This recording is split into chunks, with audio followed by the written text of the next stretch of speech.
বিজ্ঞান সাবজেক্টে তুমি কিভাবে এ প্লাস তুলবা এসএসসি 26,000 শিক্ষার্থীরা জাস্ট আজকের এই ভিডিওটা তোমাদের জন্য। এছাড়াও এসএসসি 27, 28 এবং পরবর্তী ব্যাচগুলোতে তোমরা যারা আসবা আজকের এই ভিডিওটা দেখো। আজকে পুরো একটা গাইডলাইন দিব যে তুমি কিভাবে ভাইয়া এই বিজ্ঞান সাবজেক্টে এ প্লাসের উপরে মার্ক তুলতে পারো। ওকে, সো বিশেষ করে আমার এখানে যারা ভিডিওটা দেখা শুরু করছো আমার প্রাইভেট ব্যাচের কিন্তু শিক্ষার্থী তোমরা আছো, এখানে কিন্তু প্রেজেন্ট আছো। আজকে কিছু কথা বলবো এবং এই কথাগুলো মান্য করতে পারলে ভাইয়া তোমার কিন্তু বিজ্ঞানে এ প্লাস পাওয়াটা একেবারে ইজি হয়ে যাবে। ওকে, তো প্রথমত যে পয়েন্টটাতে আসি ভাইয়া, তুমি যদি একটু খেয়াল করো, আমি যদি ভাইয়া তোমাদের সাথে আলোচনা করি যেই কথাটা আমি বলবো শুরুতে, সেটা হচ্ছে কিন্তু ভাইয়া বিজ্ঞান এমন একটা সাবজেক্ট, যখন আমি এই বিজ্ঞান সাবজেক্টটা আমি আমার প্রাইভেট ব্যাচের শিক্ষার্থীদেরকে পড়াইছি তখন ওদেরকে আমি একটা কথা বলছি যে ভাই তুই কেন এই মানে আর্টসে যে আর্টস কেন, তুই তার সায়েন্স নে, কারণ বিজ্ঞান এই সাবজেক্টটাতে যেই অধ্যায়গুলো দেশে, বিলিভ মি আমি তো একজন সায়েন্সের শিক্ষার্থী, তাই না? তো আমি যখন পড়াইছি আমি কিন্তু বলতে পারছি, আমি কিন্তু বলছি এই জিনিসটা যে এইটা পদার্থবিজ্ঞানের ভিতরে, এইটা রসায়নের এবং এইটা জীববিজ্ঞানের, অর্থাৎ সায়েন্সের মেইন যে তিনটা সাবজেক্ট পদার্থ, রসায়ন এবং জীববিজ্ঞান, সেখানে যে অধ্যায়গুলো দিছে সেই অধ্যায়গুলোই কিন্তু এই বিজ্ঞানের মধ্যে ঢুকাইয়া দিছে। তাহলে লাভটা কি হইলো তোমার আর্টসে আইসা? তো যাই হোক, এখন তুমি কিভাবে, এখন কথা হচ্ছে এইটা যে তুমি কিভাবে ভাইয়া ভালো একটা মার্ক এ প্লাস তুলতে পারবা, আজকে আমি সেই গাইডলাইনটা দিব। এবং আমি যদি বলি আমার প্রাইভেট ব্যাচে যত শিক্ষার্থী আছো ওদেরকে কিন্তু আমি 2 থেকে 3টা অধ্যায় কিন্তু কভার করে দিছি, এখনো কিন্তু অধ্যায়গুলো বাকি আছে। কেন বাকি আছে আমি তোমাদের একটু বলতেছি। তো ফার্স্ট অফ অল আমি তোমাদের কিছু দেখাতে চাই। ফর এক্সাম্পল তুমি একটু তাকাও, লুক, এটা হচ্ছে কি, এটা কোন অধ্যায়? অম্ল, ক্ষারক ও লবণের ব্যবহার, অর্থাৎ তোমাদের বিজ্ঞানের 7ম অধ্যায়। তোমরা যখন এই 7ম অধ্যায়টা বের করবা তোমাদের বই থেকে, তো বের করছো প্রত্যেকে, বের করার পরে এই শোনো, যে আইডিয়াটা দিব এই আইডিয়াটা তুমি কাজে লাগাও, তোমার জন্য ভাইয়া প্লাস পয়েন্ট। Okay fine. প্রথম পৃষ্ঠাতে তুমি দেখবা অ্যাসিড নিয়ে কথা বলছে, শুধু অ্যাসিড না, প্রথম পৃষ্ঠা কি নিয়ে কথা বলছে এই যে দেখো, আমি তোমাদের একটু দেখাই, জাস্ট আমি এটা তুলছি সুন্দরভাবে। এই যে দেখো ফার্স্টে কিন্তু অ্যাসিড নিয়ে কিন্তু কথা বলছে, যার ভিতরে কিন্তু প্রথমে বলছে শক্তিশালী ও দুর্বল অ্যাসিড। এবং আমি যে 2 থেকে 3টা অধ্যায় তোমাদেরকে যে পড়াই নাই, কেন পড়াই নাই? কারণ তোমাদের এখন নতুন স্লাইডে কিন্তু পড়াবো, এত সুন্দরভাবে তোমাদেরকে পড়াবো, জাস্ট তোমরা দেখি বুঝতে পারবা। ওকে, তো দেখো এইখানে শক্তিশালী ও দুর্বল অ্যাসিড। আমি যদি বলি এই শক্তিশালী এবং দুর্বল অ্যাসিড তোমাদের বইয়ে ধরো এই পৃষ্ঠাটা, ফর এক্সাম্পল এইখানে যে পৃষ্ঠাটা আছে এই যে দেখো, দুর্বল অ্যাসিড এবং শক্তিশালী অ্যাসিডের যে পার্থক্য বা ডিফারেন্সটা, তুমি জাস্ট এই পৃষ্ঠাটা আগে তুমি পড়বা। কি বলছি? এটা একটা টাইপ, এটা কি ভাইয়া? এটা একটা টাইপ, যে শক্তিশালী ও দুর্বল অ্যাসিড, এটা একটা টাইপ, টাইপ নাম্বার 1। তারপরে প্রাত্যহিক জীবনে অ্যাসিডের ব্যবহার, এটা আর একটা টাইপ, টাইপ নাম্বার 2। তারপরে পরবর্তীতে আমি পৃষ্ঠা যদি উল্টাই, যে এইখানে যে অ্যাসিডের অপব্যবহার, আইন কানুন, সামাজিক প্রভাব, এটা আর একটা টাইপ। তারপরে আমি যদি উল্টাই পাকস্থলীতে অ্যাসিডের কারণ এবং সঠিক খাদ্য নির্বাচন, এটা আর একটা টাইপ। তার মানে তোমার প্রপার নিয়ম, একজন ভালো শিক্ষার্থী তুমি যদি একেবারে এইটায় 90+ মার্ক তুলতে চাও, তাহলে তুমি যেটা করবা, ফার্স্টে এই যেগুলো গাঢ় করা তোমাদের বই থেকে, শক্তিশালী ও দুর্বল অ্যাসিড, এইখানে যতটুকু লেখা আছে এটা ঠান্ডা মাথায় তুমি পড়বা। পড়ার পর কি পরের পৃষ্ঠায় যাবা? নেভার, এই ভুল করবা না, পরের পৃষ্ঠা যাওয়ার কোনো দরকার নাই। তারপর তুমি কি করবা? তারপরে তুমি যেটা করবা, সাথে সাথে এই যে দেখো টাইপ 1, এই টাইপ 1টা কি? টাইপ 1টা হচ্ছে কিন্তু শক্তিশালী, তোমাদের বইয়ে শক্তিশালী ও দুর্বল অ্যাসিড, দুর্বল অ্যাসিড। যখন ভাইয়া তুমি বই থেকে পড়বা, এরপরে সাথে সাথে পরের পৃষ্ঠায় না গিয়ে তুমি বিগত বছরে দেখো, রাজশাহী 25, তারপর হচ্ছে দিনাজপুর 25, যশোর 24, তারপর ময়মনসিংহ 24, বিগত বছরের এমসিকিউগুলা সাথে সাথে তুমি প্র্যাকটিস করবা। ক্লিয়ার? আমি বুঝাইতে পারছি? তাহলে আমি কি পড়লাম ফার্স্টে? খেয়াল করো, আমি ফার্স্টে কি করলাম? আমি ফার্স্টে তোমাদের বেসিক, তুমি বেসিকটা আগে পড়বা সম্পূর্ণ, নো নেভার, একটা টাইপ অনুযায়ী, যে না এই এতটুকু আমি পড়বো, এতটুকু বিগত বছরে দেখতে হবে তোমার এমসিকিউ কয়টা আসছে, সেগুলো কিন্তু ভাইয়া তোমার পড়তে হবে। তো বেসিক পড়ার পর তোমার এমসিকিউ টাইপ আকারে, এতটুকু এমসিকিউ, তারপর তোমার চিন্তা করতে হবে যে এতটুকু পড়লে একটা অন্য রকমের আইডিয়া চলে আসবে।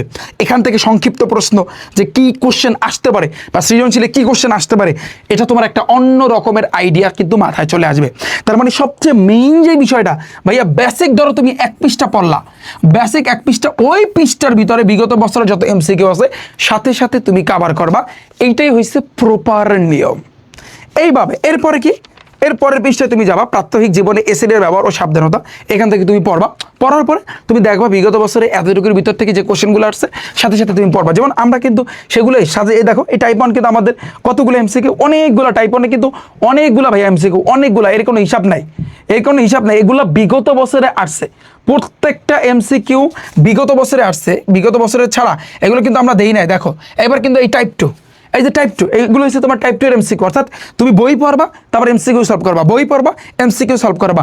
এটাই ভাইয়া প্রপার নিয়ম, পারফেক্ট নিয়ম। আমি পুরো বাংলাদেশের সকল শিক্ষার্থীকে এটা চ্যালেঞ্জ দিয়ে আমি বলতে পারি, তুমি যদি বিজ্ঞানে মারা না খাইতে চাও, তুমি মেইন বুক পড়ো সাথে সাথে এমসিকিউ, মেইন বুক পড়ো সাথে সাথে এমসিকিউ, যেটা বুঝার ভালো করে তুমি বুঝো, নাইলে কিন্তু ভাইয়া তুমি কঠিন লেভেলের মারা খাবা, তাতে কিন্তু বিন্দু পরিমাণে ভুল নাই। কারণ বিজ্ঞান এমন একটা সাবজেক্ট, সবাই যায় কিন্তু এই সাবজেক্টটাতে আটকায়, তো তুমি যেন না আটকাও, আমি সেই জিনিসটাই কিন্তু তোমাদেরকে বলেছি। এরপর আমি যেটা করছি এইভাবে কিন্তু মিনিমাম এখানে কতগুলা দেখো 199 টাইপ নাম্বার 9, 200 এমসিকিউ, মানে একটা চ্যাপ্টারে কতগুলা এমসিকিউ আমি ওদেরকে দেখাই, জাস্ট দেখো।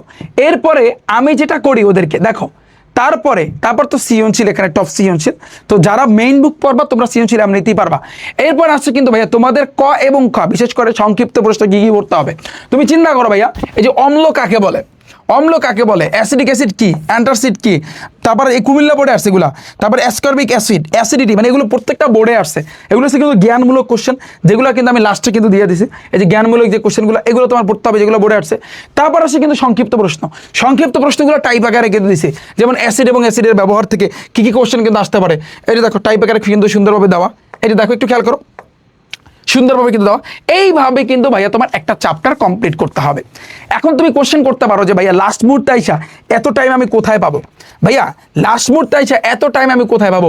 তোমার হাতে যত যেই সময় থাকুক না কেন, তুমি যদি বলো যে ভাইয়া আমি আপনার পরীক্ষার একদিন আগে দেখতেছি, তাহলে এখন আমার উপায় কি ভাইয়া। তোমার বাংলাদেশের শিক্ষার্থীরা সবচেয়ে বড় বোকা কেন জানো, ওরা বোকাশোকা কেন জানো, ওরা যেটা করে গাইড পাওয়ার পর ধাঁধারসে গাইড মুখস্থ করে থাকে। মানে এই চ্যাপ্টারটা মানে বইয়ে কি বলছে ওর দেখার বিষয় নেই, ওর দেখার টাইম নেই, গাইড পাইছে মানে একেবারে পড়া শুরু করছে বোর্ডের, তা এইটা সম্পূর্ণ রং ওয়ে। তোমার হাতে যদি 2 দিন টাইম থাকে ভাইয়া, তুমি একেবারে ফিক্সড, তুমি ঠান্ডা মাথায় বইটা নিয়ে বাবা গাইড নিয়ে বসবা। আর আমাদের প্রাইভেট ব্যাচে যারা আসো, পিডিএফটা তো আসি, পিডিএফ থাকলে এনাফ, আর কিচ্ছু লাগবে না। তুমি বই নিবা, বই নিয়ে একটা পৃষ্ঠা পড়বা, তারপর তুমি দেখবা আমরা যে বিগত বছরে যে এমসিকিউ ওই টাইপের আন্ডারে যেগুলো দিয়েছি তুমি সেগুলো পড়তে থাকবা, বাস শেষ, পরের পৃষ্ঠা শেষ। এভাবে তুমি মিনিমাম একটা চ্যাপ্টারের উপর যদি 2 ঘন্টা টাইম দাও, 1.5 থেকে 2 ঘন্টা চ্যাপ্টারটা একেবারে ফুললি ক্লোজ হয়ে যাবে, শেষ, এখানেই শেষ। তোমার সৃজনশীল হয়ে যাবে, সংক্ষিপ্ত সব কিছু কিন্তু হয়ে যাবে, এবং এ প্লাসটা কিন্তু ইজিলি তুমি পাবা, তাতে কোনো বিন্দু পরিমাণে ভুল নাই। আর তুমি যদি সারাদিন গাইড পড়ো, একেবারে গাদার মতো যদি গাইড পড়তে থাকো, তাহলে জীবনও ভাইয়া তুমি পাবা না। মেইন বুক ভাইয়া, মেইন বুকের বিকল্প কিছু নাই। তুমি লাস্ট মুহূর্তে এসে তুমি বলো ভাই আমি হতাশ হয়ে গেছি, আপনার কথা শুনে কিচ্ছু করার নাই ভাইয়া, কিচ্ছু করার নাই। বিজ্ঞান এমন একটা সাবজেক্ট, তুমি হেলা হেলা চিন্তা করলে তুমি কিচ্ছু পারবা না। এবং আমরা কিন্তু 3D মডেলের সাহায্যে কিন্তু দেখাইছি, যেমন তোমাদের হৃদযন্ত্রের যত কথা, এই চ্যাপ্টারটার উপর কিন্তু আমি ক্লাস কিন্তু নিয়েছি, যেখানে কিন্তু মানে আমি আসলে জিনিসটা অবাক হয়ে গেছি এই জন্য যে তোমাদের যারা তোমরা আর্টসের শিক্ষার্থী আছো, যাদের বিজ্ঞান সাবজেক্টটা আছে মেইনলি, তোমরা আসলে আর্টসে না এসে তোমাদের সায়েন্সে যাওয়া উচিত ছিল। কারণ আমি যদি বলি হৃদযন্ত্রের যত কথা, ওই চ্যাপ্টারটা যখন তোমাদেরকে পড়াইছি, আমাদের ফুল হৃৎপিণ্ড নিয়ে কিন্তু কথা বলছে। আমরা জানি হৃৎপিণ্ডের মাধ্যমে কিন্তু আমাদের পা থেকে মাথা পর্যন্ত আমাদের সারা দেহে কিন্তু রক্ত, ব্লাড সার্কুলেশন হয়, রক্ত চলাচল করে, এবং এই পুরো কাজটা, এই রক্ত চলাচলের ক্ষেত্রে কাজটা কে করে থাকে, আমাদের হৃৎপিণ্ড। পুরো এই হৃৎপিণ্ডের স্ট্রাকচার, হৃৎপিণ্ডের গঠন, তারপর এই রক্তের প্রকারভেদ, আমাদের রক্তের ভিতরে, এগুলো সম্পূর্ণ একজন সায়েন্সের শিক্ষার্থীর পড়ার কথা, বাট সেগুলো কিন্তু তোমাদের দিছে। তবে এটা প্লাস পয়েন্ট, এটা ভালো করছে, কজ তোমরা যারা আর্টসের শিক্ষার্থী আছো, আর্টস কমার্সের যত শিক্ষার্থী আছো, তোমরা যখন নেক্সট পরবর্তীতে ইন্টারমিডিয়েট এইচএসসি কমপ্লিট করাবার যদি তোমরা নার্সিং সেক্টরে যদি যাও, তাহলে সেক্ষেত্রে এটা তোমাদের জন্য কার্যকরী। এই জন্য যদি এই সকল সেক্টরে যাওয়া, যদি তুমি যেতে চাও, সে ছেলে হোক বা মেয়ে হোক, উভয় কিন্তু নার্সিং সেক্টরে কিন্তু যাইতে পারে, তাহলে সেক্ষেত্রে কিন্তু তুমি এগুলা ভালো করে তোমার পড়তে হবে, কিচ্ছু করার নাই। কারণ এই অংশগুলো যখন তুমি নার্সিংয়ে ভর্তি পরীক্ষা দিবা, তখন কিন্তু এগুলো থেকেই কিন্তু কোশ্চেন আসবে, এই জিনিসগুলোই কিন্তু ভাইয়া তোমার লাগবে। তো এখন থেকে ভালো করে পড়ে যাও, এখন ভালো পড়লে তোমার যেভাবে এ প্লাসটাও থাকবে, একইভাবে তোমার ভবিষ্যতে জিনিসটা কিন্তু কাজে লাগবে। এবং ভাইয়া তোমরা কিন্তু জানো যে তোমাদের জন্য কিন্তু আমি ম্যারাথন ক্লাস কিন্তু নিয়ে আসতেছি বিজ্ঞান সাবজেক্টের, ওকে। তো ইনশাল্লাহ তোমরা কিন্তু দেখতে পারবা, জাস্ট পরীক্ষার আগে ক্লাসটা কিন্তু দেখবা, অ্যান্ড দেন তারপর পরীক্ষা দিতে যাবা, দেখবা যা পড়াইছি হুবাও ইনশাল্লাহ তুমি দেখবা কমান আসছে, কথা দিচ্ছি, কথা দিলাম। ওকে, এবং সামনে কিন্তু ম্যারাথন ক্লাস আসতেছে এবং প্রত্যেকটা সাবজেক্টের সাজেশন কিন্তু আমি অলরেডি আমার ইউটিউব চ্যানেল রিফাত একাডেমিতে কিন্তু দিয়েছি। আমার রিফাত একাডেমি ইউটিউব চ্যানেলে যাও, প্লে লিস্ট আছে কিন্তু ভাইয়া তোমাদের জন্য, তোমরা সেখান থেকে কিন্তু দেখে নিতে পারো, এবং ক্লাসও আছে, তোমরা কিন্তু চাইলে ক্লাসগুলো সেখান থেকে কিন্তু দেখে নিতে পারো। আমি আশা করছি তোমাদের এই পয়েন্টগুলো কিন্তু বুঝাইতে পারছি। এবং লাস্ট মুহূর্তে আইসা তোমরা বলবা যে ভাইয়া আপনি সকল সাবজেক্টের 10টা করে সৃজনশীলের কথা বলছেন, তো এগুলার ক্ষেত্রে আমি বলবো ভাইয়া এগুলা জাস্ট কিচ্ছু না, তুমি বইয়ের রিডিং পড়বা বাস, তারপর বিগত বছরের কোশ্চেনকে দেখি এমনিতেই তুমি পারবা।